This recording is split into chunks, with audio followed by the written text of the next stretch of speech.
Welcome to day 46 of the 75 Hard Challenge YouTube edition. And today, this is an apology video. Well, kind of. I just want to talk about 5 books that I regret giving 5 stars to. Let's begin. First one, I believe most of you will agree with me. After by Anna Todd. Listen, I didn't know better at the time, so please forgive me. I was 19 when I read that. Today, I feel like I would give 2.5 stars, 3 stars maybe. It was just so over the top toxic and basically no plot at all. Just 2 teenagers fighting because they love each other but they won't change for each other. So it's kind of controversial. It doesn't make sense. I guess because it's a teenage sort of love. Not teenage because they're like 21, 22 years old, 23. It's just very immature. A very immature type of love. I don't really like that anymore, so I kind of regret giving 5 stars to that. Second one, honestly, people might agree with the second and the third. The second one is Ugly Love by Colleen Hoover.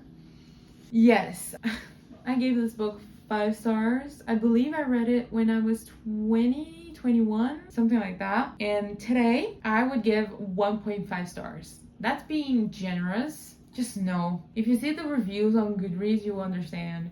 The writing, the toxic relationship, the I can fix him trope, just everything's so wrong. So wrong with that book. I just can't.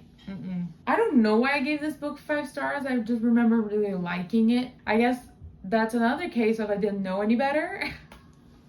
Okay, let's go to the third movie. Third book. It Ends With Us, Colleen Hoover. You'll probably agree. At the time, I gave 5 stars because it was the book that brought me back into reading. When I finished high school, I stopped reading for some reason. And then someone gifted me It Ends With Us because it was really popular at the time. And I read it and I just loved it. It was the first time reading something fan fiction like. And I really loved some fan fiction back in the day when I was 14. And it was kind of like that. But then at the end, it surprised me because it was something very serious that was treated kind of lightly. I would give 2.5 stars because I feel like it still has potential to be better. It's just, I guess, the writing and some of the story structures, I guess. I found out that it was about DA when I finished the book. And I think that when you want to talk about a serious subject in the book, you better do it right.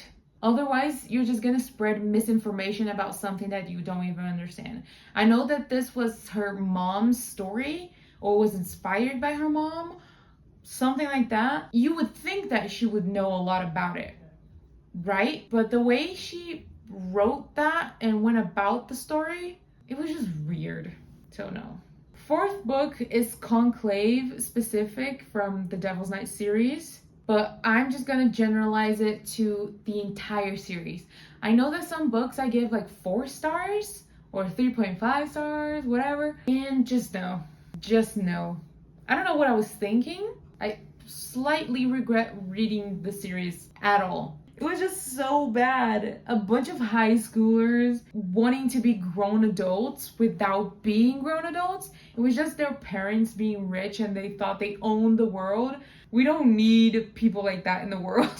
Seriously. Today, I feel like I would give the entire series 2 stars maybe. Because I guess the general premise of the stories is interesting, but then you think about it for a second and you're like, really? Another story about rich, spoiled, and damaged kids? Yeah, that's what I think of it. And final book is A Kingdom of Flesh and Fire. That's the second book in Blood and Ash. And yes, I gave that 5 stars because at the time I loved this book. It was good, but I feel as it didn't have much story. It was a filler book. It was a pretty big filler book. I guess it has almost 400 pages, 500 pages, something like that. And nothing really happened. Some stuff did happen, but it was not enough. And it just led to more cliffhangers and to more confusion about the story. I don't know. I would give this probably 3 stars, 3.5 stars today because it was still kind of good. I DNF'd this series because I found out what happens after in a couple books ahead, and I was like, nah, thanks.